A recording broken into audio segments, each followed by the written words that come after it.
Don't take it, don't. Don't take it, don't. Don't take it, don't. Don't take it, don't. Welcome, everyone. Thank you for joining us. I am Kira Epstein, the co-director at the New School at Commonweal. Today's conversation is the first in a new series we're presenting with Commonweal's Omega Resilience Awards program. Everyone in our community has watched with great interest as this program has developed, finding partners in Africa and India and South America who are doing amazing things to foster resilience as we welcome these wild times. It's been a pleasure to work with the Aura team on these three conversations, including today's conversation with Nnimmo Bassey about his resilience work in Africa. For those of you who haven't been with us before, we'd like to say that the New School at Commonweal is a learning community of dialogue and conversation. We explore how to build more resilience and better stewardship for body, soul, community, and the earth. We produce our conversations and we make them available for thousands of listeners worldwide on YouTube, SoundCloud, Apple Podcasts, and Spotify. We've been doing this since 2007, and we have more than 400 podcasts available on our media sites, including many other resilience-focused conversations. The second conversation in this series will be May 15th with Manisha Gupta from Startup in India. So I will turn it over to Michael Lerner, Commonwealth's president and our host for today's conversation. Thank you, Kira, and welcome, friends. It's so wonderful to be here with you. And Nnimmo Bassey, such an honor and delight to be back together. Thank you so much, Michael, for this opportunity to share this space with you and to have a conversation with you. It's been a long time, so I'm really, really very excited about this. Wonderful. Nnimmo, for those of you who don't know you, you are a Nigerian architect, environmental activist, author, and poet, and the executive director of Mother Earth Foundation. You chaired the Friends of the Earth International board from 2008 to 2012. You received the Alternative Nobel Prize, the Right Livelihood Award in 2010, and you were awarded a very distinguished Norwegian Human Rights Award, the RAFO Prize, in 2012. You have lived in peril for your life at points because of your activism. You spent time living on the run, underground, as it were, and you spent time in prison for your activism. So you know what it's like to put your life at risk for the things you believe in. So with that background, I'd like to start with one of your poems as a poet. Would you read us a poem to start us off? Oh my God, that to be my surprise. But I have my new collection beside me, so I will gladly read. The book is titled I See the Invisible. So I think it's just appropriate that I should read the title for at this time. I see the invisible. I hear the inaudible. I feel the intangible. I'm everywhere in no time, floating on memories of strange futures, lofty hopes, sliding on rugged dreams in truncated nights. I see the invisible, I hear the inaudible, I feel the intangible. My ears on the ground, even as we tremble at the departing footsteps of departed elders at marketplaces. I see the invisible, I hear the inaudible, I feel the intangible. Eyes on the past, we see the future, cluttered by discarded viruses and many angry relatives. Hands glued to our sides, social distances narrowed to a kilometer apart. I see the invisible, I hear the inaudible, and I feel the intangible. We have never been closer. Now we're apart. Finally, nature's tiny beings shake sleep away. We are relatives and can have a good day if we don't cough or cough in each other's face. This poem was written in the heat of the coronavirus pandemic.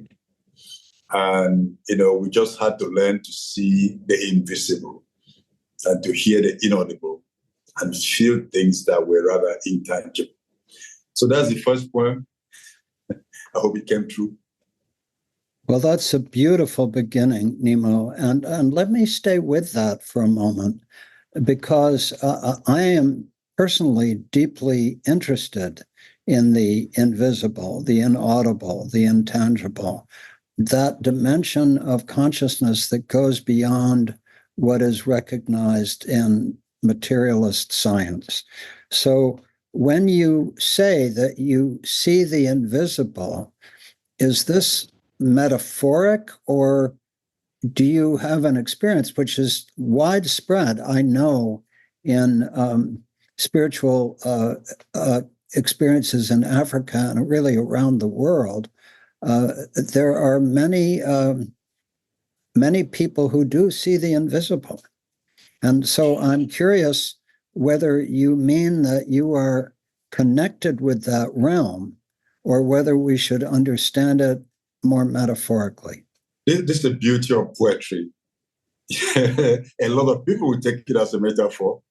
Yeah. But to me, I believe that if you cannot see the invisible, you can't live a full life.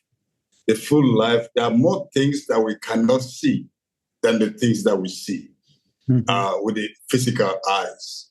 And so it is just that life that we need to be sensitive to see those things that ordinarily would not see, and to feel the impulses. This is what drives life. This is what gives us the strength to push on, to know we are not alone at any point in time. And so seeing the invisible, to me, is keeping your eyes open even when they are closed. Because we don't only see things when we walk with our eyes wide open. As I said, it's my reality, seeing things that are invisible. And it really is almost like when we have you're reading a book, you learn to read between the lines. I mean, that's a very simple way to put it. Because sometimes what is being said, what is not said, could be more meaningful than the things that are being said. But really, what makes life worth living and what really keeps us strong is seeing the invisible, sensing the invisible, and knowing that we're surrounded with relatives. That's why one line in the poem said, we are all relatives. If we have that understanding that we're all related, we're all connected, then we would really know how to live with care and with respect and gratitude. Some years back, I visited one man who passed on, I think last year, Sawadogo, Yakuba Sawadogo. Is written about online. There's a video on him as the man who stopped the desert. I visited him on his forest in Burkina Faso. Then he called me aside and started showing me some trees. But when I looked, I saw only the rocks. I couldn't see any tree. And he started telling me this tree is 2 years old. This one is, I couldn't see anything. Until I looked closely, then I began to see that really between the cracks, there were plants there. As from that time, I learned to walk, metaphorically speaking, without letting my feet touch the ground. Because I don't want to walk on top of trees. I have to respect even the soil that I step on because of many trees that I cannot see with my naked eyes. Well, this is of the greatest interest to me, and I hope we can return to this subject toward the end, because it is... I agree with you that it's difficult to live a full life if we don't, in some way, experience the invisible. So let's hope to return to that. But let me start with the situation writ large in Africa and around the world. Clearly, our sense of the global polycrisis is accelerating. The whole concept only really broke through to public awareness about 2 years ago. But since it's broken through, one finds evidence of it everywhere, and nowhere more, one could say, than in Africa, where the combination of drought, famine, displaced people, refugees, 15 different conflicts, the tragedy in the Sudan, much, much more, are all underway. And so we're often aware that the polycrisis, that Africa has been living in polycrisis conditions for a long time, but those conditions are accelerating in Africa as in elsewhere. So I wanted to ask you at the start how you hold with your vision and perception of wholes as well as parts, how you hold the reality of the polycrisis in Africa. Well, you've really captured it so clearly, vividly.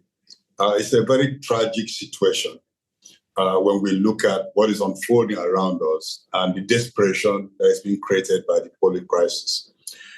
People have many times what is really going on is not out there in the media. And so you wouldn't even, a lot of people don't know what is the extent of the crisis. And they're all interconnected, interrelated, and they go back in history. These are not things that just suddenly happened. They are things that have roots in history. If you go back to slavery, to colonialism, to the current system of where individualism has become the almost like the banner of achievement. When people are not connected to the next person, people don't care what happens in the next community. Everyone for himself or for herself. And so it's getting really, really more complicated. We're having some communities that you could more or less say these people are never going to have peace. Is because they are endowed with nature's gifts. Communities in Congo Democratic Republic, where you have the multiplicity of all kinds of minerals, critical minerals for renewable energy, gold, silver, diamond, you name it. And so because of the richness, the people are forced to live in poverty. This is a contradiction of life. People are poor because they are so rich. This is really terrible. And then, of course, the climate crisis, which is one of the key manifestations of the polycrisis. Africa is known to be contributing very little to the store of greenhouse gases in the atmosphere, but the impacts are incredibly tough. Desertification, droughts, and floods when the rain falls, real heavy floods. We're having, for example, in West Africa, we're having pressure in the Sahel, driving migration downwards to the forest area, and then sea level rise and coastal erosion and industrial pollution in the Gulf of Guinea is pushing communities upwards from the south. And so you are bound to have conflict in the Sahelian region. And so, it's all a lot of factors working together.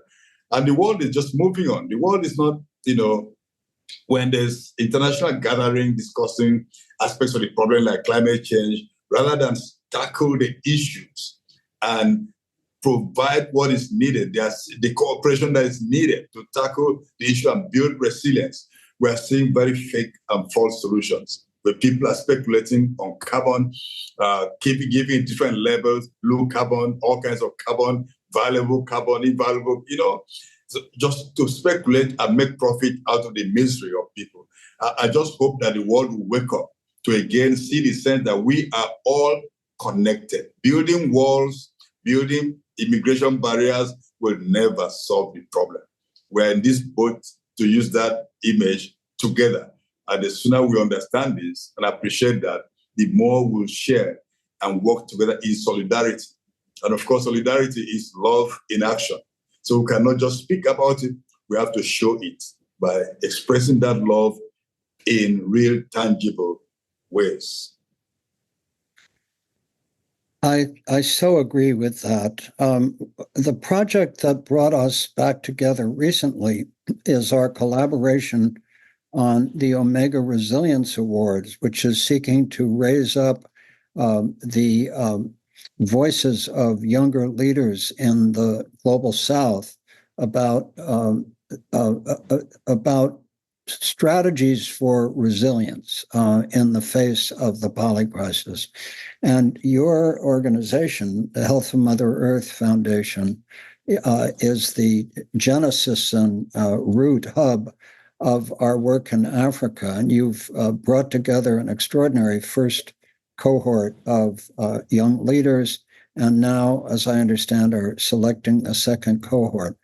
What have you learned so far with your colleagues from this work, and what, if any, has the impact of undertaking this with us been for your work in Africa? I would say, Michael, that we are very fortunate to be working together in the Omega Resilience Awards. And anchoring the work in Africa is a very special privilege for us. And I should also say that at the beginning, I was quite anxious about how everything was going to unfold. We weren't sure which candidates we're going to get and what they're going to bring to the table, or whether they would really do anything that would be meaningful and have real impact in the struggle to unpack the poly crisis, to understand the various dimensions, and to give people hope to do something that can help people to cope with the situation. But, right from the first meeting we had when I visited Commonwealth campus, that itself was an experience to me. I could see the serenity of the environment, the solidarity, the comradeship, seeing the other partners from Latin America, from India, and then, of course, the environment itself. I just see the history behind it. And so eventually, with the cohort that we had, there's been a lot of learning process.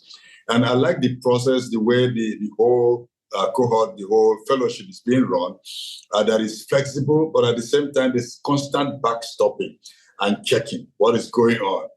Constant calls with the fellows, sharing of ideas of what their practice is. And so we had 7 fellows from Africa, and we had the opportunity of learning from other fellows and cohorts in India and Latin America. But from the from the African cohort, I would say that it's particularly very enchanting to see the 7 young people that we ended up with. One working on understanding eco-anxieties, the kind of anxiety that's coming from climate change, from ecological devastation around us, really understanding it from the human, I would say the spirit, understanding the impacts on people, some things that are not spoken, that people just feel and they can't lay a finger on it.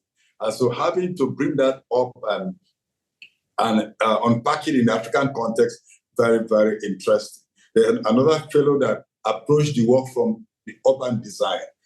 Sometimes we think that our cities are neutral, spatial configurations. But when you go back in time, you find that some of the designers of our cities have had very peculiar reasons for doing what they did. Putting different classes, dividing people into classes, putting in different places, putting factories where they ought not to put them, in the middle of where people are living, giving very little space to the majority of the people, and then bigger space for those who have the means, so to speak. And so just saying that this itself affects the way people respond to the poly crisis and how much harder they have to struggle to help one another. We have others looking at from the gender perspective, stories and media, and all this as, just looking at the diversity of approaches itself helps me as a person to further understand the multiplicity of the challenges and the different ways of handling them, especially the issue of well-being and wellness. But difficult work of working with communities who are facing serious challenges, there are also impacts on us as activists. And that as we take care, work with people to recover, we also have to think about our own wellness, our own well-being, and ensure that we have a balance, the way we relate with everything around us. So it's been a big, big blessing, I would say. And we're grateful to work with such innovative young people. And we can't wait. We're just in the process of selecting the second cohort. And I am very excited about what is going to come. Thank you, Nnimmo. Parallel in my life is that I've been leading groups of cancer patients for the last almost 40 years. And we just finished our 222nd week-long retreat for cancer patients.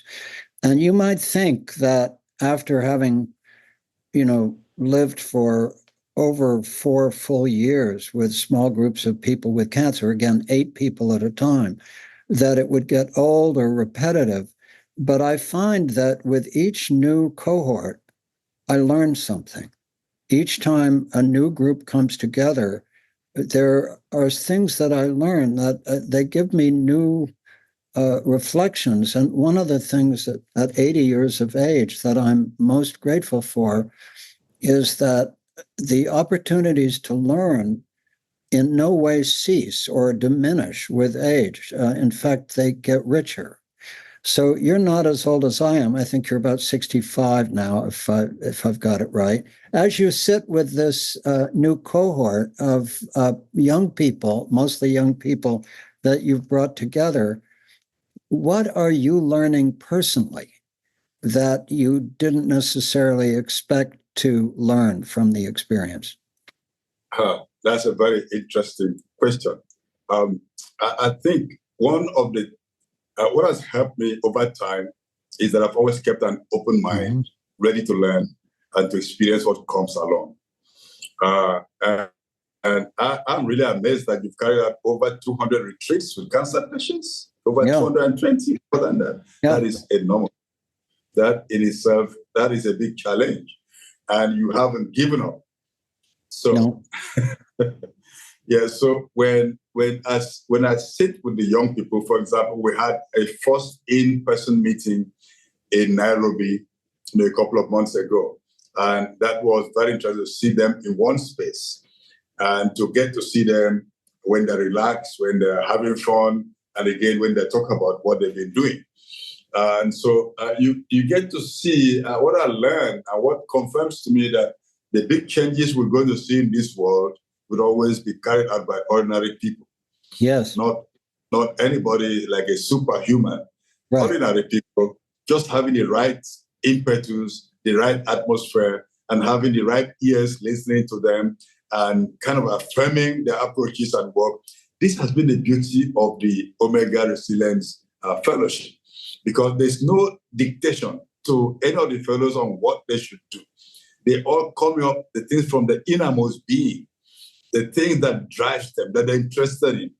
And, it kind of affirms me and encourages me to just understand that for me as a person, I must continue to do what is meaningful to me, no matter who says what anybody else thinks about it. As long as that thing makes sense to me, it's meaningful to me, and I'm convinced that it helps to make life better for the next person to me, I just love it. And I like the fact that they spend a lot of time on their own. I personally enjoy times of introspection, times of being alone.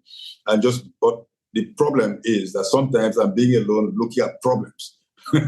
I like to be alone to look at beauty, something beautiful, and just say, oh my goodness, this is really nice. And just get myself lost in the middle of all that. That the whole work is very self-affirming. And I'm just so grateful about it all. Nnimmo, I'd love to turn now. You and I've had a chance to talk about this privately on a walk at Commonweal, but I'd love to just reflect a little bit on your life journey. Remind us, where were you born? Were you born in a city or a village or what? No. I was not born I was born in a village. If you get to I describe how to get to my village. When you come to Nigeria, aim for the end of the world. Then when you get to the end of the world, turn left. Then you get to my village. I'm from a And what kind of family were you born into? My village is a very unique setting. So the whole setting set on a very hilly terrain with very beautiful valleys around us, very green all year round, and the air is very clean. And we fetch our waters from the streams, and the streams at that time were very pristine, very clean and cool. Now, I was born into a family of 7, and I happened to be the last. So I had 5 brothers and 1 sister. And my parents were both farmers and entrepreneurs at the same time. And so my mother would farm, my dad would farm, and they were also traders, trading in the things that others. My father traded palm oil, not crude oil. And then, my mother was more or less taking care of selling domestic things that women needed to take care of the family. So it was it's always been, even now, still very close-knit. I'm still very close to my brothers and my sister. And it's a family that my parents are, of course, they've left, they traveled before, as should be the case. Parents should always travel before their children. So they've gone on their journey. And so it's been a very interesting. I had a very interesting upbringing in the village, and I never left. I think the first time I left the village for a sustained period was during the Nigerian Civil War, when we simply had to leave as refugees because of the conflict, because the war was fought both in the cities and in the villages, and that displaced us for about. I think that took me and my parents out of the village for about 3 years. So that we have only returned after the war, and that had a very serious impact on my childhood, on my growing up, because I could see massive human rights abuses as a child. I could see people being maltreated, people losing their lives. I could see I could see rejection. When you go as a refugee to another village trying to find shelter, and you are simply driven away because it's said that you're going to bring the enemy. But I had a very supportive family, and I have very fond memories of the unit itself. And so how did you make your way from that, original village life and then the disruption of the war? How did you make your way up to studying architecture? I mean, that seems like a very challenging path to get there. How did you manage to do that? You're right. Very challenging path. In fact, even completing because of the disruption of my primary education, I had a lot of catching up to do as I went to high school, because a lot of things where I didn't have the opportunity of learning such things. But, I was quite curious even as a child, and I loved buildings. I love art. There was art everywhere around. So you could see decorations, you see buildings and different things. And I guess my dad thought I would be a decorator, but that eventually wasn't my calling or my direction. So I decided to be an architect. And I found that after doing that, I wasn't going to be an architect for buildings for long, but architect of human lives, constructing lives and just working to be sure that people have the environment that allows them to be who they ought to be and to live their life to the full. So I can't really explain it, but that's what it was. And I practiced as an architect in the public service for 9 years, 8 months, set up private practice. I got married to my wife is an architect, so she still runs that practice. And so you could say, well, I still look at what is going on in that sector, but it's a profession that is so good and interesting, but it gave me the space to learn about so many other things, the social aspects of life. And I was very interested in social architecture, designing buildings that people could afford, and also things that the spaces, there are no spaces influence behavior, buildings influence behavior. How do you democratize the spaces around us? And how do you make spaces that are inviting, that makes people, become relaxed and not tensed up, and really then release their own potentials? You've written, I think, about a dozen books, and I'll just read a few of the titles. One of your early books poems was called Patriots and Cockroaches in 1992. Then your second book in this list was Beyond Simple Lines, The Architecture of Chief G.Y. Aduku and Archcon in 93, The Management of Construction in 94, another book of poems on the run in 94. And then in 97, Oil Watching in South America, another book of poems. And then in 2002, We Thought It Was Oil, But It Was Blood, a book of poems. Then a piece on genetically modified organisms in 2004. And then Living Houses, Architecture in 2005, Knee Deep in Crude, Oil, obviously 2009, and the Nigerian Environment and the Rule of Law. More books of poems, and so on. So you've led this life where poetry, architecture, concern for a living environment, deep activism, confronting some of the most powerful oil companies in the world, perhaps notably Royal Dutch Shell, which we had some experience with as well here in the United States. How did you hold these different pieces of your identity and your work? Did they sort of come together piece by piece, or was there some coherent vision of how you held these parts of yourself as a poet, an architect, an activist, and someone just simply trying to make your way with your family? That's an interesting question. It's something I've thought about a couple of times. And, the architecture, poetry, and environmental activism are very much interwoven in the sense that architecture to me is like poetry in stone, while the normal poems we read about write on books and we use words. And we even use words to construct houses. My poems have been very much in tune with my activism. Some have been like chronicles of my experiences, and some have been tools for campaigns, for actions. And so my poetry has never been neutral.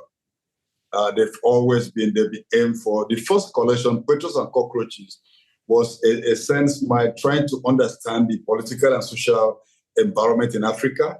At that time, we still had the remains of colonialism. Some countries were still not free. But we had sit-tight rulers, lifelong presidents who never wanted to leave office.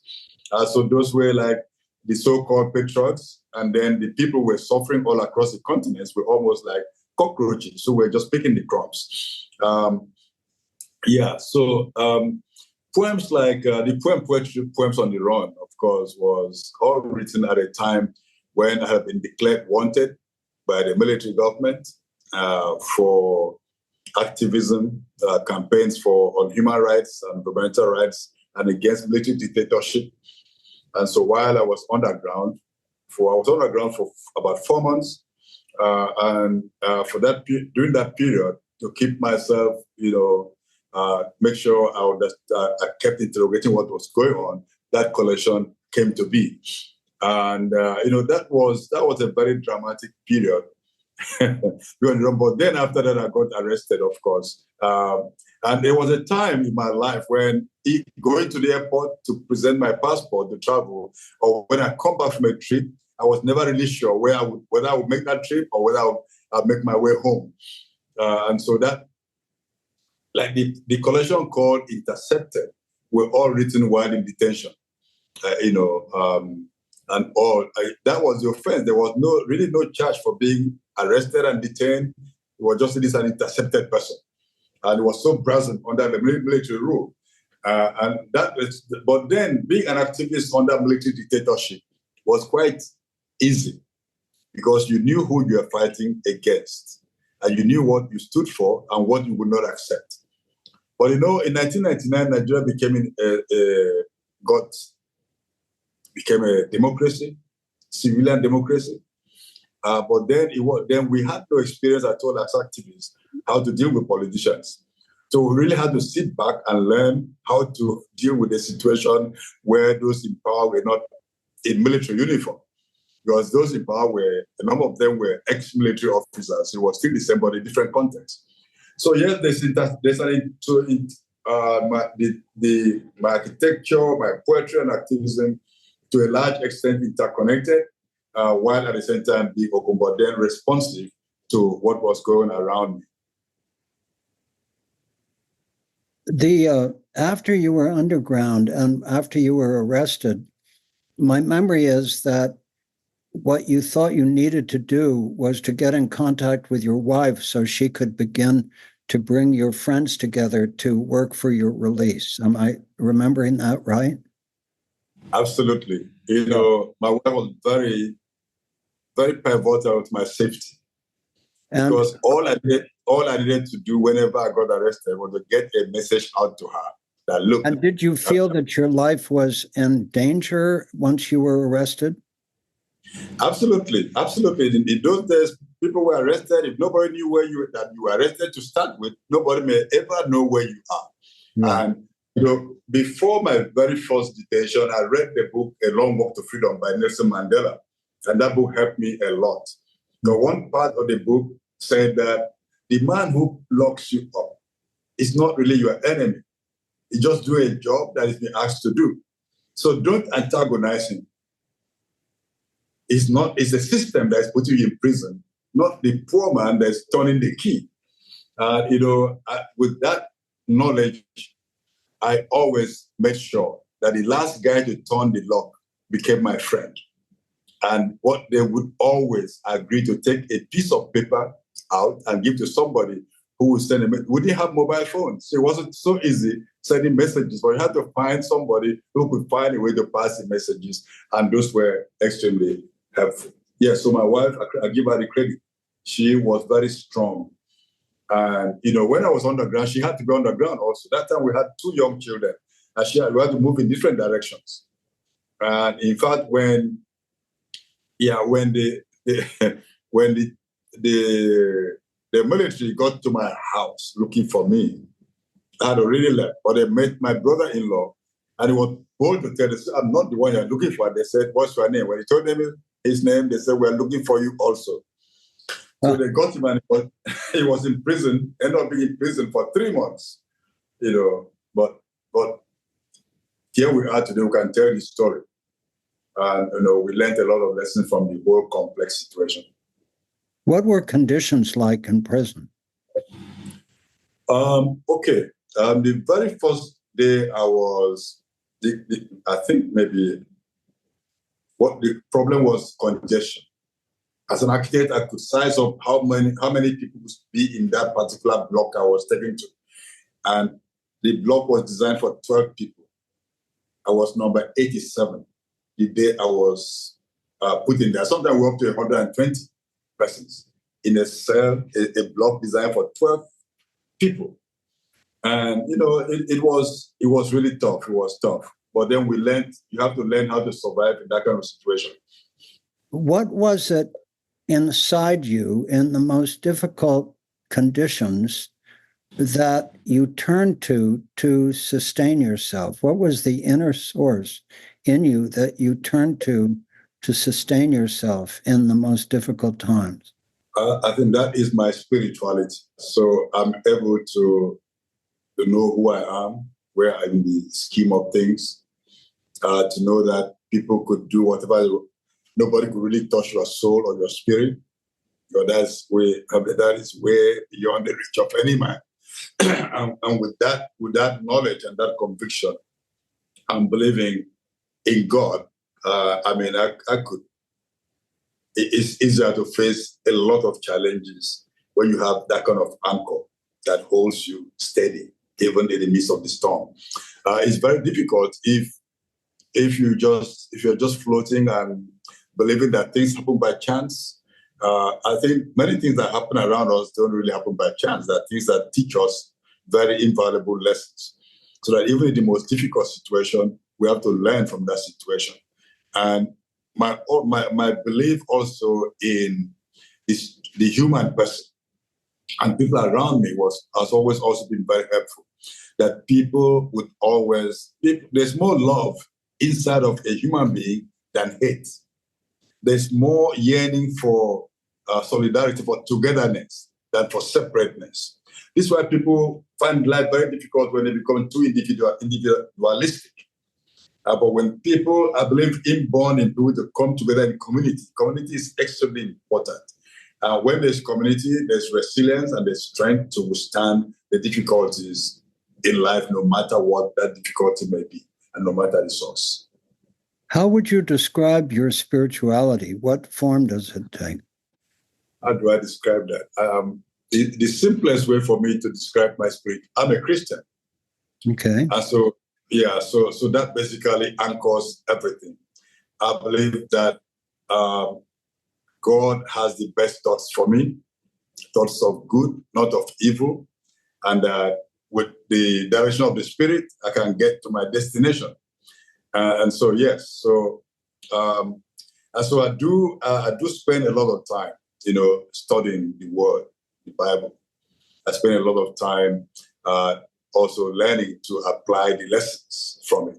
If I pick up my phone, the app will tell me, the first app you always open is this, and it takes me to the Bible, So some days when I feel like reading the Bible in the morning, my app will say, look, this is the app you normally open your day with. So what are you doing, more or less? That's more or less what the app is telling me. But, but I do believe that spirituality is never completed alone. I don't believe that my journey is a soul runner, that I'm running on a private race. I believe that our spirituality must be connected to that of others. As I said, that community is vital, and that is the body that really brings to solid practice and experience what we are spiritually. And so when you spoke earlier in your beautiful poem about seeing what is invisible, hearing what is inaudible, touching what is intangible, is there a connection between that capacity to see the invisible and hear the inaudible and your sense of guidance from spirit? In other words, does the guidance appear? It's one thing to be Christian and to live by Christian moral codes and all the wonderful things that go with that, but it's quite another thing to have a sense of connection to spirit that is a living communication from the invisible. Is that part of your spirituality? Yes, my spirituality informs me and is real to me in the sense that the things I hope for, the things that I don't see are more real than the things I see. Yes. They are much more real, are more valid than the things I see, more numerous. And, so it leaves me with that sense of calmness and that sense of awe at the same time. Mm-hmm. That we are in the, just like looking at the earth as a speck in the universe or universes, floating, just one small speck floating about, and then we are all here. It gives you that sense that, look, you couldn't just be a speck here for nothing. You have to understand that you are not just floating on planet Earth, that you are here for a purpose. And understanding that purpose of what is very critical. And to me, learning to see the invisible means seeing the good in every person. Seeing the possibilities in other lives, in other beings, in the trees, in the animals, saying that we're all contributing to each other's well-being. In one of my practical experiences or activities as a Christian is spending fellowship with people who have suffered from leprosy. Leprosy is a disease that destroys the limbs, destroys the sense of feeling for those who are patients. And the treatment it's a bacteria that causes it, and it's very easy to treat. But some people don't know they have that problem until it's too late, until they're deformed. So you still have a few of such people around. And quite regularly, I just spend some time with them and see the joy that these people who don't have hands, some of them can't see anything, they don't have nostrils, their eyes are blind, and they are despised and rejected. I know spending time with such people really grounds me in the reality of what life is about. That, the circumstances of life may be very hard, very tough. People may reject you, despise you, but the inner joy, the life that's beyond what we see is what really keeps such people and should keep us also active and doing the good that we can do as much as is possible. When did you first awaken to a sense of being guided by spirit? How old were you when you began to see a life for yourself that wasn't necessarily what your parents had expected? I think that is, it's very difficult to lay my hands on that. But the time of my clearest awareness, I was already in my 30s. So I lived a fairly carefree life, doing what just having a good time generally. And being as presenting different imaginations and things. But then I realized that, look, life is much more than this, and that we can't do everything just anywhere we like it. That it's got to be a time where we sit down and talk to ourselves. Having that conversation with myself is very important. And I think it's one of the things that many people don't do. Just sitting down and talking to yourself. I like to talk to myself at times and just review the things around me. Nnimmo, both you and I have spent a good deal of our lives trying to make the world and our countries safe from toxic chemicals. And you have been in the forefront of that. And of course, Nigeria has been one of the most affected countries in the world by the multinational oil companies, Royal Dutch Shell being a particular one. I ended up having a quite direct encounter with Royal Dutch Shell trying to move a Black community away from a Shell chemical plant and refinery in Norco, Louisiana, for which Margie Richards ultimately won the Goldman Environmental Award for her work there. And we were strongly there in support of Margie Richards. And so I had a very direct experience of Royal Dutch Shell International and its U.S. affiliate. And we worked on that for 2 or 3 years. So I'm very aware of how challenging the oil companies have been in Nigeria. When did you move specifically into oil activism, and what took you on that very dangerous trajectory? Well, in the early 1990s, from late 1980s to early 1990s, I was in mainstream human rights movement in Nigeria, and of course the pro-democracy movement in Nigeria. But I found that one of the things we're campaigning for better prison conditions. We're campaigning for the right for people to fair hearing and all those. The children should not be in prison. But at the same time, I realized that whole communities were being poisoned by oil spills, gas flares, and then communities would be attacked by the military, by security forces on behalf of the oil corporations. And that was also the time when Ken Saro-Wiwa was leading the movement for the survival of Ogoni people. He eventually got arrested and executed in 1995 of charges himself and 8 other Ogoni leaders. But it was his activism, especially that specifically really drew me into environmental justice campaigns.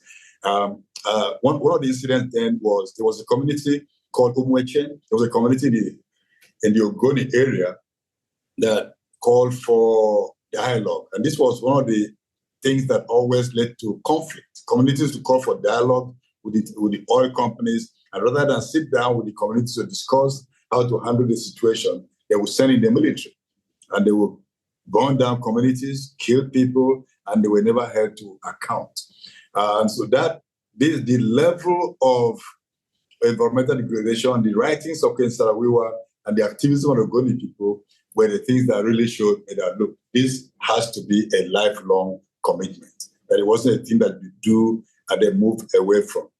And since then, I co-founded the Environmental Rights Action, which is the Friends of the Earth chapter in Nigeria, and led that for 2 decades. And we've been up to now, we're still working with communities that are being challenged by this kind of situation. And still, as we speak, the entire region is militarized. And so there are some locations you don't have easy access to. In fact, the crime scenes are more protected than places where people need protection. And when I say crimes, I mean where the oil spills, the gas flare points, there are over 170 gas furnaces across the Niger Delta, releasing millions of tons of carbon dioxide into the atmosphere and other toxic elements on a daily basis, some of them in the middle of communities. So campaigning with communities to expose the crimes, to litigate against these corporations, and generally to ensure that they don't push anything under the carpet, that has been the struggle, and it's not ending anytime soon. Yes. You and I both know that people who speak as truthfully as you do in many parts of the world find themselves in physical danger. Obviously, you've been in physical danger when you had to go underground and when you were imprisoned.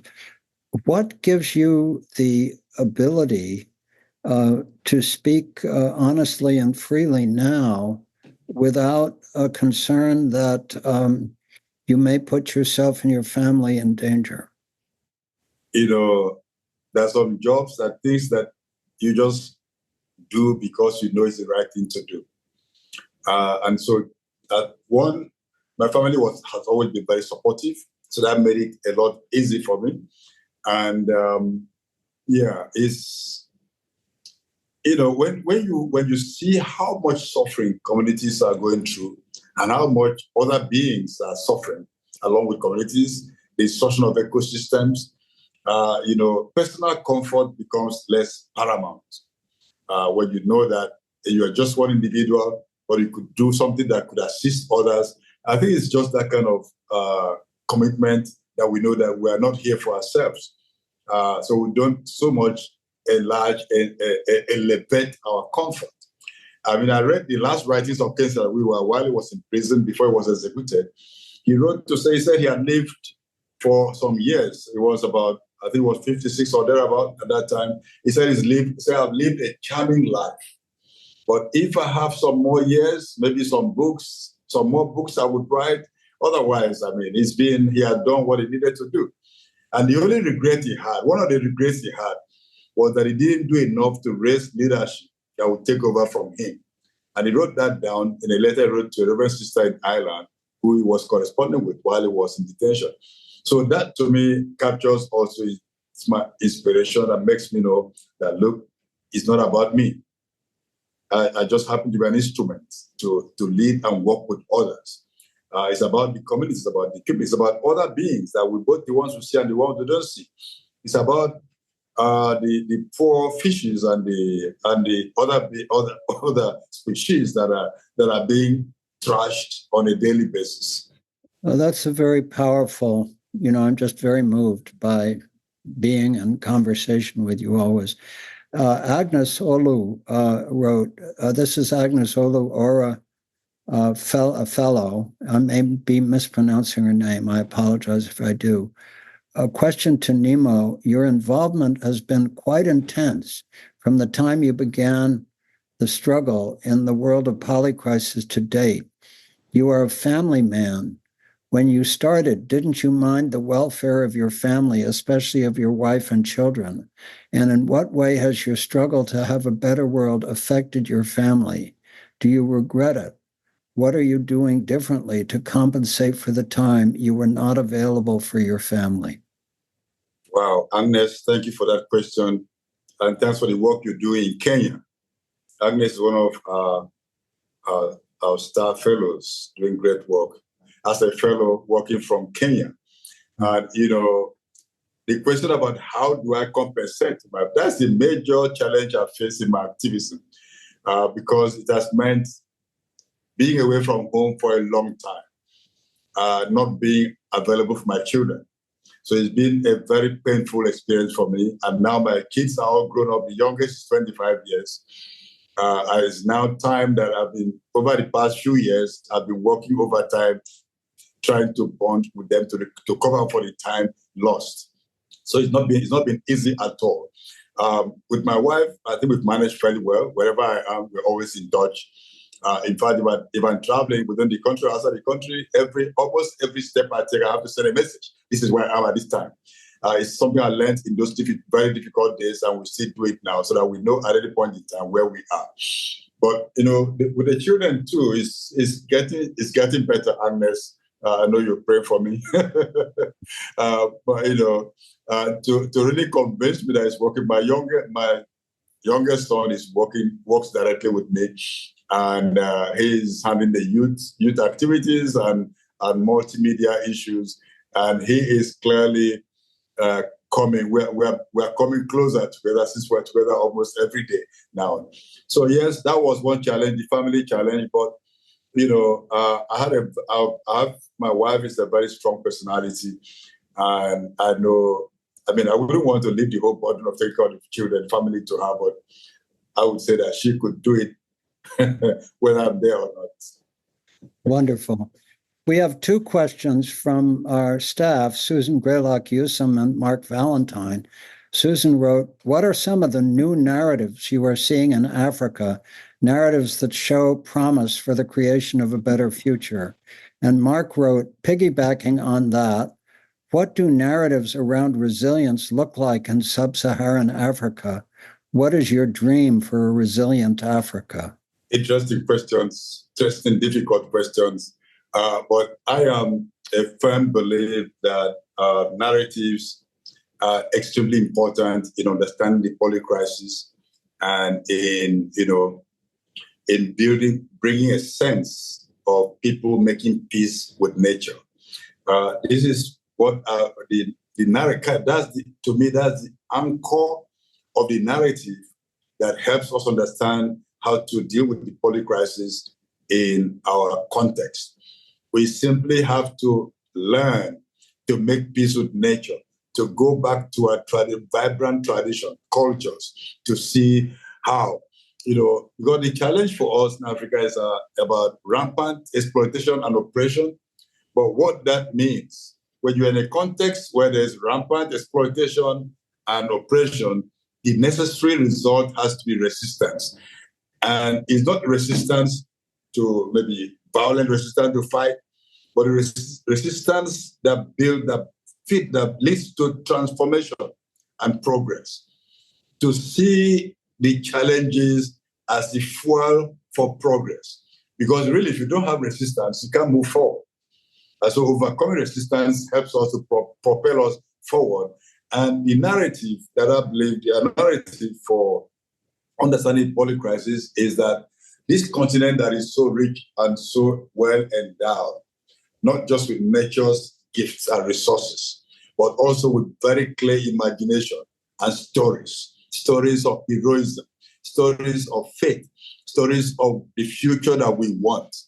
These, to me, are the planks for rewiring, retuning, fine-tuning the narrative to tell the stories from our perspective and to encourage ourselves to see also the intersectionality between the struggles and the fact that, as I said earlier to Michael, that we're all relatives.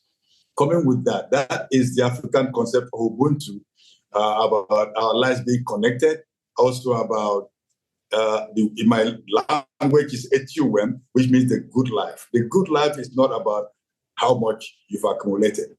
It's about how your life affects the next person positively. And so I was just in conversation with colleagues yesterday and today, and we agreed that we need to construct new languages. We need to find new words to describe our dreams and to shape our future. Because there's some words that are so bastardized and so worn out that we need to build new terminologies. And this means a lot of dreaming. We have to dream the future, dream the world to that future, and construct that from my imaginations. Wonderful, Nnimmo. We have two more questions. One addressed to me from Agnes, and one actually two now, Odudu Bassey and Prezomu. So the one to me from Agnes, I'll try to be brief. Thanks for your selfless hard work to leave the world a better place. What has been your motivation toward changing the world? And you know, Agnes, I think I share with Nnimmo the fact that comes to me from my spirit life. That's where it comes from, and I've felt guided at least from age 30 to age 80 for the last 50 years. But I think the guidance actually began earlier. I think it began very early. And in retrospect, I've felt guided from early childhood on. So I've just had a sense of, again, of being blessed with a grace that I didn't in any way especially deserve.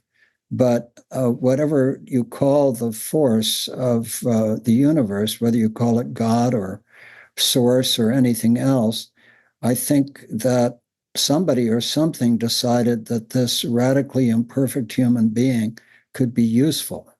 And that's been my goal, that, you know, I'm a very imperfect, radically imperfect human being, but I discovered that I could be useful.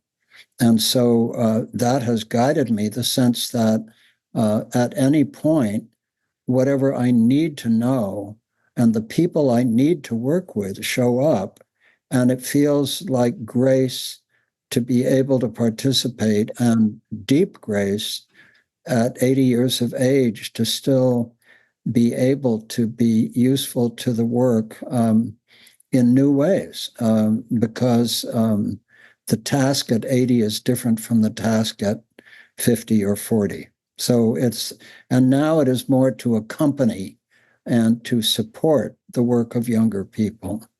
So that's for me. And now let's go to these two beautiful questions for Nnimmo from Odudu Bassey. Thank you very much, our living ancestor. Nnimmo, I love that line, our living ancestor. In your struggle, I want to believe there were some strategies you implemented which you discovered didn't work. Can you share some examples? And what strategies do you recommend to young activists? And I'll also read you the second one. I'm Prezomo from Nigeria. I have a question for Nnimmo. How critical is spirituality in doing a work as noble as what you do, i.e. environmentalism? So those are two linked, beautiful questions. Nnimmo? Wow, thank you for the questions, Odudu Bassey. Calling me living ancestor. The young people in Nigeria, and in fact, increasingly across Africa, do call me the living ancestor. So I think that's an honor to be a living ancestor. And it does mean that ancestors are not only those who are dead. And in fact, they are not dead, they just left, they just traveled. So we see here their footsteps, we see feel their impulses. And so they have to see the living personations of this a personification of the ancestors. So I take that as a big honor and privilege. Of course, there are things I did as a younger activist that didn't work, and I learned from that. One of the key things I learned was that when you get to communities, never assume that you know everything. There were times we would go to people having difficulties, communities that are being polluted or challenged, and then we just think that we know the answers. You know, these are the things we want to do. But now, for the past decade or so, what I do is encourage people around me to sit down and listen. So we have we devise different programs like one called Learning from the Wise. And these are knowledge and wisdom holders. So we learn to quietly sit with them, sit at their feet and listen and just pick things from them so that we can correct ourselves and reshape our strategies. Just learning from communities and learning from friends and communities very instructive for me. And I just think that everyone needs to be humble enough to know that we don't know everything. And that those we think don't have the answers may be the very persons who have the answers. If I should leave it at that, let me answer Praise Omu's question. Praise, spirituality is extremely important in any work that anyone does. We are not one-dimensional beings. We're not. We are multidimensional. We have our bodies, we have our soul, we have our spirit, man, and the spirit speaks to the spirit. The flesh looks for there are a lot of things that the flesh wants that are not really as substantial as what the spirit wants. That's why when somebody sleeps or passes on, we say the person has gone. The issue of spirituality makes you understand what it means to live in the physical plane and to be a spiritual person. It helps you as an activist or whatever else you do to know that there is more to our actions and relationships than what meets the eye. I don't know how better to put it, but I just believe that to be truly resilient and to stand in the face of challenges and horrors that we have to confront every day, you have to be more than just a physical man. Thank you, Nnimmo. Nnimmo, as we enter the last part of this conversation, is there any subject that you'd like to comment on that we haven't asked you about? Is there something that you feel is missing in what I have found to be just a very deep and beautiful exchange? Quite a range of issues, but maybe I could just emphasize something. The fact that we tend to, people are so afraid of being inconvenienced. People just want convenience all the time. There are two things in the world that I believe is driving people in the wrong direction. One is greed, wanting more than what you need, or wanting the sense of grabbing, which is what extractivism is all about. The sense that you can grab as much as you can because you have the power and because you can do it without having to give account. We're facing a public crisis where it's around us, even in artificial intelligence crisis looming at the corner. And, different thing that a lot of people don't want to imagine a life that is different from what they are enjoying today. People want to utilize the maximum amount of energy. And they talk about energy for power, not spiritual energy. And people want to get everything by just pressing a button. People don't want to do anything, want to just have everything very convenient. And there's a lot of advertisement about this. You buy something today, tomorrow another version comes out, you want to grab that, you just keep accumulating. I think we need to learn to ask the hard question. What is life all about? Is it about what you acquire or about how easy it is for you to intimidate others, to exploit others, to accumulate capital, accumulate power? Must you always be at the front? Can't you be in the crowd and help to make things change from within that mass of people? Why must you stand apart alone all the time? I think these are some of the questions generally that we just need to ask ourselves. Convenience and greed, individualism. I think these are big things that everyone has to learn to overcome, except we want to move in the wrong direction, the other direction. Yes, it's convenience and greed, or as you said, the belief that we're here for a purpose and that we're not here just for ourselves, and that there is some greater design that we're a part of, however we understand that sense of greater design. Nnimmo, I can't tell you how grateful and honored I feel I feel just a really deep sense of brotherhood with you, and just a deep sense of gratefulness that the universe brought us back together at this point. I wondered if, as we close, you would help us close with one more of your poems. Well, that's another. Thank you. I could do that. I would happily do that. And I thank you for giving me that opportunity. Having this conversation with you is a highlight for me, and I'm going to mark today. I've always enjoyed working with you. I remember when we were on the GGF board, each time you made a statement, it had to get me thinking about many things. And, just going back together is such a big blessing for me. Thank you for having this conversation with me today. So I'm going to read one poem from the same collection, I See the Invisible, and it's called Becoming Clearer. It's a poem that, talks about getting older. Becoming clearer. As I get older, it becomes clearer.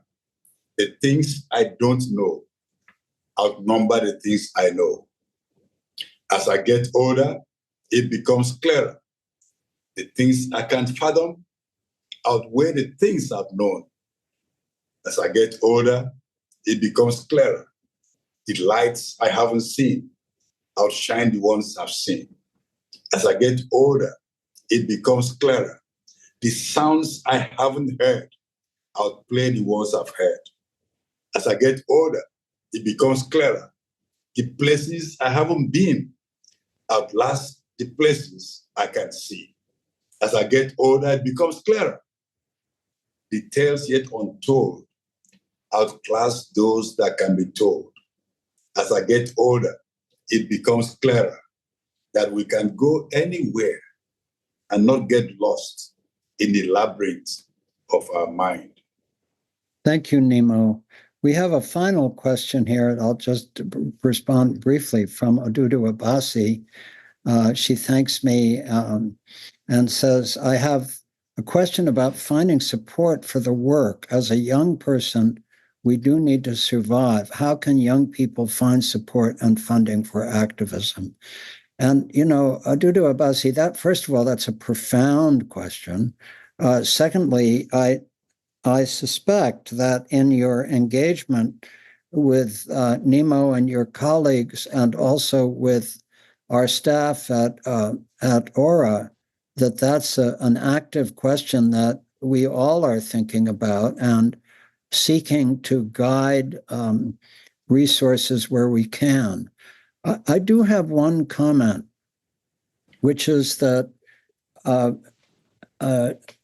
when you have a chance to develop a livelihood that does not depend on grants or activism, but rather that you have a way of making a living that you can pursue and participate in activism at the same time, I often find that as a more stable form of livelihood than grants, which are forever appearing and disappearing, and we can't count on them.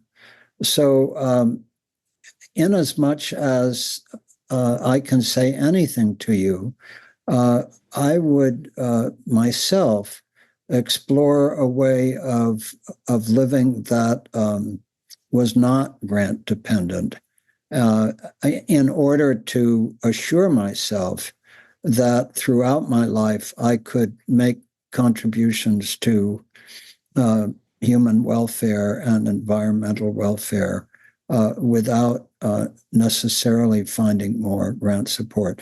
Nnimmo, what would you say in response to that question?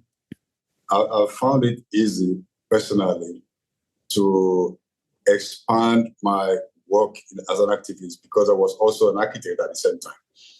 Although there was a time that some people said they wouldn't give me any job because they don't know whether I would be in prison or not, and then I would not be able to finish that project.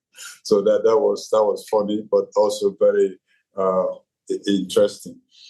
So yes, I also used to say that young people shouldn't seek to make a career as of being an activist. But I guess if you're called to be one, you can't help it. You just have to do that. Right. And so yes, the funding is good, but it's never the number one thing. Mhm. It's much more, I think, more critical to find support in others who believe in what you believe in and who are ready to work with you. As the saying goes, you want to go far, go with someone. If you just want to go fast, then go alone and perhaps with money. I want to go far in the long run.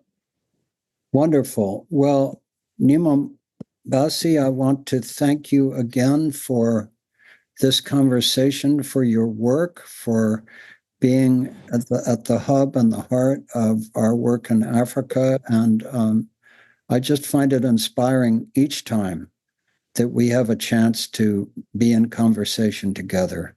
So thank you for your time today and for all your great work with the Omega Resilience Awards. Thank you so much. We look forward to more collaborations and more work going forward. Thank you. Kira, over to you. Thank you, Michael and Nnimmo. Such an honor to have you here with us. Thanks, everyone, for joining us and for being here, taking the time to be with us. We'll see you next time. Don't take it, don't. Don't take it, don't. Don't take it, don't. Don't take it, don't. Don't take it, don't. Don't take it, don't. Don't take it, don't.